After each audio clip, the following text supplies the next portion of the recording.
Si Moduo ay isang kaawa-awang bata na binubuli at sinumpa ng Stone God para sirain ang buong mundo at tinapos ang kanyang ina bago pa man siya lumabas mula sa sinapupunan nito. Sa paglipas ng mga taon, sinubukan ng ibang mga bata na ebuli siya hanggang sa kamatayan, at maging ang kanyang ama nyo. Ngunit nang malapit na siyang tapusin ng mga bata, nag-activate ang kapangyarihan ng Diyos ng lupa, tinapos ang ibang mga bata sa sandaling iyon. Naisip ng lahat ng taga-nayon na siya ay isang walang kwentang halimaw, kaya siya ay pinalaya sa nayon at itinali sa isang bato para gugulin ang natitirang bahagi ng kanyang buhay. Ang tanging paraan niya para mabuhay ay kumain ng dumi ng hayop na makita niya. Ngunit isang araw, nakita niya ang pinakamagandang babae sa mundo at siya ang unang tao sa loob ng 3,000 taon na nagbigay sa kanya ng pagkain. Nang siya ay paalis na, sinabi niya sa kanya na panatilihin ito bilang kanilang maliit na sekreto, at hindi mapigilan ni Moduo ang kanyang luha dahil ito ang unang pagkakataon na may nagpakita sa kanya ng kabaitan mula nang siya ay ipanganak. Sa mga sumunod na buwan, natutunan ni Kaori kung paano siya gumawa ng anumang nais niyang kainin at sinubukan na maging tanging kaibigan na kailanman siya ay nagkaroon. Sa buong buhay niya, unti-unti siyang naging tanging liwanag at init na nais niyang protektahan. Habang lumilipas ang mga taon, nagsimulang lumaki ang kanyang katawan at nalampasan ang sumpa. Ngunit, nang magkaroon ng matinding tagtuyot na nagdulot ng malawakang tagutom sa nayon, naisip ng lahat ng matatanda na siya ang sumisipsip ng buhay mula sa lupa at sumumpa silang tatapusin siya. Gayunpaman, ipinagtanggol siya ni Kaori, sumisigaw na hindi siya isang halimaw, ngunit lumabas ang mga demonyo sa loob ng mga matatanda at sinimulan nilang bugbugin si Kaori kasama siya. Sa kabila ng lahat, sinubukan niyang protektahan ang tanging kaibigan na nakasama niya. Isang pangit at kasuklam-suklam na mangkukulam ang lumabas mula sa karamihan at sinaksak si Kaori sa likod, tinapos siya sa sandaling iyon. Nang makita niya ang walang buhay na katawan ng babaeng minahal niya, pinalaya ng kanyang katawan ang Diyos ng bato sa loob niya at naputol ang mga kadenang nakagapos sa kanya sa lahat ng mga taon bago tapusin ang kasuklam-suklam na mangkukulam gamit ang parehong malaking bato na ginamit nilang panggapos sa kanya. Bago niya nalaman, napuksa niya ang buong nayon, ngunit wala sa mga ito ang nakapagbalik kay Kaori at pinagsisihan niya na hindi niya agad nasabi sa kanya kung gaano niya ito kamahal. Kaya ibinigay niya sa kanya ang bulaklak na tumubo sa kanyang braso at ang dugo mula sa lahat ng patay na taga-nayon ay lumago upang maging isang dagat ng pulang equinoxes.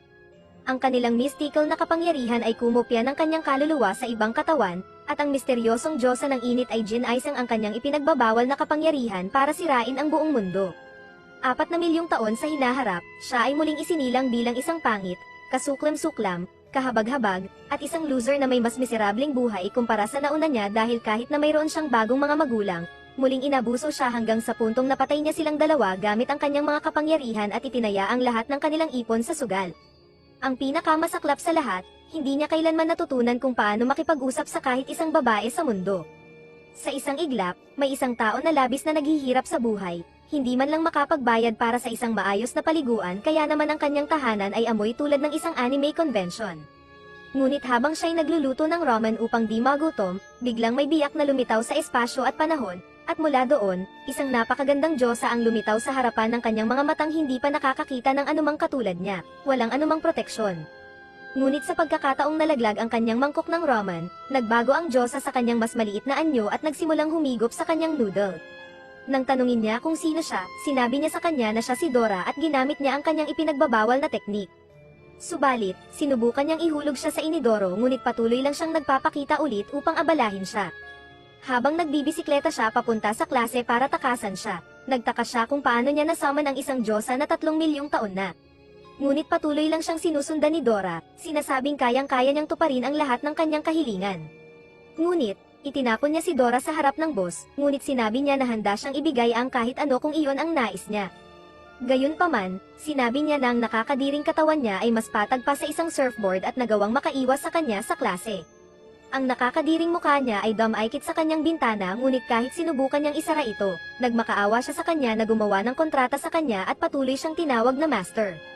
Sa kanyang desk pagkatapos ng lahat ng pinagdaanan niya ngayong araw, sumigaw siya sa kanya na manahimik, ikinagulat ng buong klase. Kaya sumigaw ang guro na ang ganitong asal ang dahilan kung bakit siya lang ang kabiguan sa eskwelahan at lahat ay tumawa sa kanyang walang kwentang mukha. Pagkaupo niya, napagtanto niyang siya lang ang nakakakita sa kanya kaya nagpa siyang mag-sneak out ng klase habang siya ay natutulog. Ngunit habang siya ay nasa labas, may naghihintay sa kanyang babae na may gupit na harem, tumakbo ito papalapit sa kanya upang magbigay ng love letter. Ngunit noon din, lumitaw si Dora mula sa kanyang backpack, sinasabing ito lang ang pagkakataon ng isang tulad niyang loser na makipag-date sa isang babae. Kaya naman, biglang nagalit si Asahi at ibinagsak ang kanyang backpack habang sumisigaw sa kanya na lumayo sa kanya ang pangit niyang sarili. Tumakbo ang kawawang babae na umiiyak at napagtanto ni Asahi na magiging birhen siya sa natitirang bahagi ng kanyang buhay. Makalipas ang ilang oras, bumalik siya na may dalang kahon ng merienda para ibigay kay Dora, nakikiusap na iwanan siya kapalit ng pagkain. Gayunpaman, nagsimula siyang umiyak, sinasabing ang isang Diyosa na tinanggihan ng kanyang master ay itinakdang mag-isa magpakailanman. Kaya bago siya nawala, hiniling niya kung maaari silang maglakad ng isang huling beses, nangako na pahalagahan ang kanilang huling sandali na magkasama. Habang sila ay naglalakad, hawak niya ang nakakadiring kamay niya at ipinasa ang kanyang mystical energy sa mga mata niya, pinapayagan siyang makita ang katotohanan tungkol sa kanilang mundo. Sa paligid niya, isang aura ang lumitaw sa mga taong nakikita niya at sinabi niya sa kanya na ang lahat ay may kapangyarihang maging isang summoner. Gayunpaman, siya ang huling summoner na isisilang sa kasaysayan at nagtataglay ng kapangyarihan ng isang bathala na kayang wasakin ang mundo o iligtas ito kung iyon ang nais niya. Mula sa loob ng puno, lumabas ang isang pusa na tinatawag na Meow at tinanong siya ni Dora kung nais niyang baguhin ang kapalaran ng universo upang maging isang summoner at tuklasin ang bagong mundo kasama niya. Nang iabot niya ang kanyang kamay, hinawakan niya ito at inilak ang kanilang mga daliri, bumuo ng isang selyo sa pagitan nila at winasak ang daloy ng grabidad sa sandaling iyon. Matapos may zelyo ang kanilang kontrata, tinukso niya siya dahil nahulog ang pangit niyang sarili sa kanyang bitag at ngayon hindi na siya iiwan mag-isa. Gayunpaman, natuwa si Asahi na ganito ang kinalabasan ng mga pangyayari dahil naging alipin na siya ngayon at kailangang sumunod sa bawat utos na ibinibigay niya. Ngunit matapos marinig ang mga salitang iyon, tumalon siya sa likod ni Asahi at pinalabas ang kanyang mga pakpak, lumipad sila sa paligid ng lungsod gamit ang kanyang kapangyarihan.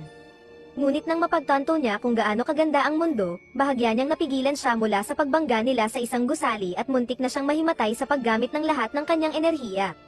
Nagsimula silang dahan-daang bumagsak, at kalaunan ng gabing iyon, naisip ni Dora na isang himala na sila ay buhay pa. Ngunit nawala ng kuryente sa bahay niya dahil hindi niya binabayaran ang kanyang mga bills matapos mawala lahat ang kanyang pera sa crypto.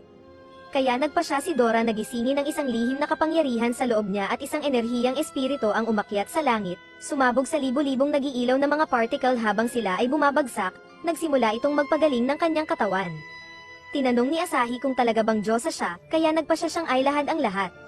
3 milyong taon sa nakaraan, isang malagim na digmaan sa pagitan ng mga Diyos at Titan ang naganap at ang buong mundo ay nawasak. Sa gitna ng digmaan, siya ay nakadina sa gitna ng kawalan at nag-iisa sa lahat ng mga taong ito. Ang mga alaala ng lahat ng sakit na kanyang dinanas ay sumira sa kanyang walang kwentang utak. Sinubukan ni Asahi na tiyakin na siya ay ayos lang ngunit napagtanto niyang sa wakas ay nakakakuha siya ng pahinga mula sa kanya. Gayunpaman, tinakpan niya ito at nagtaka kung paano magiging ang kanyang bagong buhay bilang isang summoner, hindi alam na may isang misteryosong magandang babae na nagmamasid sa kanya mula sa langit. Kinabukasan sa eskwelahan, ipinagmamalaki ni Dora ang kanyang magandang katawan, sinabi sa kanya na huwag mag-alala dahil siya lang ang makakakita sa kanya ng ganito. Bigla, inanunsyo ng balita na may isang misteryosong pangit, nakakadiring loser na nakitang lumilipad sa langit at habang pinagtatawanan siya, nagtaka siya kung bakit pati ang mga newscaster ay pinagtatawanan siya. Ipinahayag ni Dora ang kanyang kagustuhan na maramdaman ang sensasyon ng isang karaniwang produkto para sa pangangalaga ng balat sa kanyang balat, kaya hiniling niya sa kanya na ilagay ito sa kanyang likod. Sa kabila ng kanyang mga pagsusumamo, pinili niyang magsuot ng kanyang headphones, hindi pinapansin ang kanyang mga kahilingan. Sinubukan niyang hikayatin siya sa pamamagitan ng pag-aalok ng masahe bilang ganti. Bigla, ang kanilang sandali ay naputol ng isang kakaibang nilalang, na nagdulot ng magulong pagliko ng mga pangyayari. Sa sumunod na kaguluhan, isang lalagyan ng lotion sa balat ang hindi sinasadyang naibato patungo sa kanya, na nagmarka ng isang kakaiba at nakakatawang yugto sa kanilang pakikipagsapalaran. Habang nagpapatuloy sila sa kanilang escapade, binanggit ni Dora ang kanyang mga limitasyon nang wala ang presensya ng kanyang kasama, binibigyang diin ang natatanging bono sa pagitan nila. Sa pagtatangka niyang iligtas siya, naharap siya sa maraming hadlang, kabilang ang isang kakaibang pagtatagpo sa isang nilalang na nag-ambala sa kanyang paningin, na nagpapakomplikado sa kanilang pagtugis. Ang kanilang paghabol ay nagdala sa kanila sa isang piyesta, na nagdagdag ng higit pang mga layer sa kanilang pakikipagsapalaran. Sa gitna ng kanyang mga pagsisikap na mag-navigate sa sitwasyon, nakasalamuhan niya ang isang labis na masigasig na karakter na humihingi ng paumanhin para sa isang perceived na pagkakamali, na lalong nagpagulo sa kanya sa isang serye ng mga misadventures. Sa kabila ng mga akusasyon at hamon na ibinato sa kanya, nanatili siyang nakatuon sa kanyang pangunahing layunin. Habang nagpatuloy siya sa kanyang destinasyon, ginabayan ng natatanging tunog ng musika na nagpapahiwatig ng lokasyon ni Dora, determinado siyang malampasan ang mga hadlang. Ang kanyang paglalakbay ay nagdala sa kanya sa isang lugar na puno ng musika, kung saan nadama niya ang pagkawala ng presensya ni Dora, na nagudyok sa kanya na mag-isip ng mabilis kung paano siya ililigtas, na ipinapakita ang lalim ng kanilang koneksyon at ang haba ng kanyang pagpunta para sa kanya. Sinimulan niyang sigawan na masaya siya dahil nakalaya na siya sa walang kwentang pagpapanggap niya. Kaya nang marinig niya iyon, bumalik sa kanya ang lahat ng enerhiya at sinimulan niyang bugbugin ang halaman para makalabas pagkatapos nitong ibuka ang bibig. Umabot sa rurok si Asahi sa pagkakita sa pinakamagandang eksena sa lahat ng anime at alam niyang may mangyayaring mahaba, at tiyak na hindi ito ang araw na iyon matapos niyang takpan siya. Tumakbo pabalik sa isang magandang babae sa malayo ang halaman, at habang papalapit si Dora para bugbugin sila, nawala na parang bula ang babae.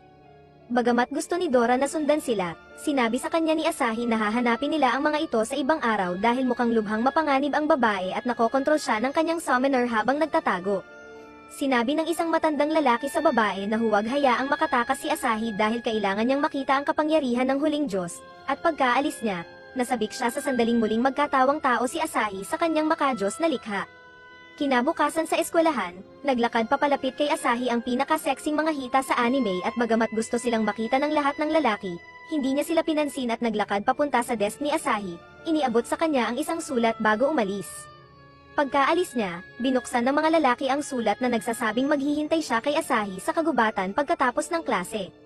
Pagkatapos ng klase, sinundan nila si Asahi para makita kung ano ang gagawin niya sa babae, ngunit sumigaw ang kapatid na lalaki sa kanya dahil sa pagtanggi sa kanyang kapatid na babae at pag-agaw ng pinakamagandang babae mula sa kanya. Habang patuloy siyang lumalayo ng ilang oras, sa wakas ay nakarating siya sa gubat, ngunit sinusundan pa rin siya ng mga lalaki. Makalipas ang ilang minuto, nakita niya muli si Miao at sinabihan siyang mag-ingat sa gubat, natutuwa na ligtas pa rin siya. Di nagtagal, lumitaw ang mga baging na pumulupot sa lahat ng walang kwentang lalaki, pinapayagan si Asahi na pumasok mag-isa. Gayunpaman, napagtanto niya na ang destinasyong dinala sa kanya ay dead end, ngunit biglang naghiwalay ang mga puno sa parehong paraan na balak niyang paghiwalayin ang mga binti ni Dora.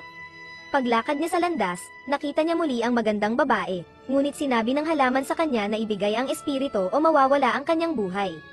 Gayunpaman, sinabi ni Asahi na hindi niya ibibigay ang kanyang bagong alaga, sinasabing nakakabit siya kay Dora, ngunit ikinagalit ng babae ang mga salitang iyon habang hinagis niya ang isang matinik na rosas patungo sa kanya, nakakaskas ang kanyang pisngi mula sa hangin.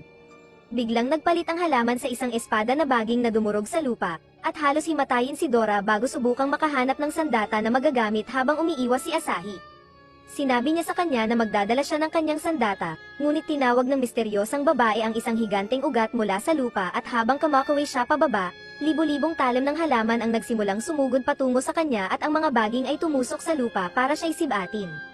Akala ng halaman ay mananalo sila sa labanang ito gamit lang ang 30% ng kanilang kapangyarihan kaya nagpa siya ang babae na tawagin ang isang halimaw mula sa lupa at isang malaking puno ang lumitaw. Nang tinitigan ni Asahi ang puno, napagtanto niya na siya ay may pinakawalang kwentang summon, ngunit bago ito makapanakit kay Dora, nakaiwas siya ng makitid at nagsimulang lumipad palayo habang hinahabol siya ng puno. Gayunpaman, pinigilan siya ng dalawang baging at habang sinenyasan ng babae ang puno na tapusin siya, nagmadali siyang protektahan si Dora, na durog sa ilalim ng palad ng puno. Nang mag-ayos ang alikabok, napagtanto nilang patay na rin si Asahi, ngunit isang bilog na liwanag ang sumilay at lumabas silang dalawa na may espesyal na cleavers ni Dora. Sinabihan ng halaman ang babae na gamitin ang lahat ng kanyang kapangyarihan kaya't inihanda ng puno ang kamao nito upang umatake kay Asahi. Gayunpaman, hiniling ni Asahi kay Dora na ipahiram sa kanya ang kanyang kapangyarihan at pagkatapos niyang suntukin patungo sa puno, ang mga kamay nito ay nagyelo bago ito naitulak palayo. Ngunit nang subukan itong umatake sa kanya, ginamit niya ang kristal na pakpak ni Dora para iwasan ang mga atake ng puno at nagawang lumapag sa braso nito. Pagkadapo niya, inaktibo niya ang kanyang kristal na sapatos at nagsimulang magmadali sa pag-akyat sa braso nito habang tinatabas ito pababa. Matapos lubusang habaran ang puno, lumukso siya pabalik bago muling sumugod pasulong at tumalo ng buong lakas para basagin ang core ng puno, na siyang sumaira dito sa isang iglap. Nang mag-ayos ang alikabok, tumakbo si Dora papalapit kay Asahi, nagtataka kung paano niya nalaman kung paano sirain ang puno. Kaya't ibinunyag niya na mayroon siyang maraming karanasan sa pagpapabagsak ng kahoy. Habang lumalapit ang babae para paglahiwan ang puno, Naisip ni Asahi na mas maganda siya sa malapitan, at nagmadali naman si Dora patungo sa kanya upang alisin siya sa eksena dahil sa pagnanakaw sa kanyang kasintahan. Gayunpaman, ipinagtanggol ni